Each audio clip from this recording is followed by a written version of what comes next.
Ayan, walang katao-tao pa lang. Nag-iisa pa ako. Andito na po tayo sa loob ng terminal. Kung makikita nyo talagang walang katao-tao dahil sobra pong aga ang aking dating. Siguro mabibilang mo lang ang tao sa loob. Ayan, pinapakita ko po sa inyo ang loob ng terminal.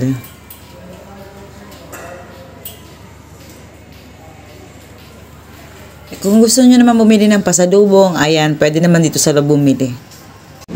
Pinili ko dito sa gilid ng barko, tumayo, para makita ko yung kagandahan ng mga paligid, ng mga barko. Ganyan, yung dagat na kalmadong-kalmado. Sa gustong bumiyahe dyan, talagang umagang-umaga, maganda ang biyahe. Dahil hindi na mainit, walang masyadong maraming tao. Tapos talagang makakakita ka ng mga gandang tanawin, makukunan mo yung kanila, mapipicturean mo sila, ayan yung mga barko sa dagat. So talagang pinili ko na umaga ang biyahe ko papunta ng Batangas. Maganda ang panahon ngayon, napakakalma ng dagat, lahat maganda.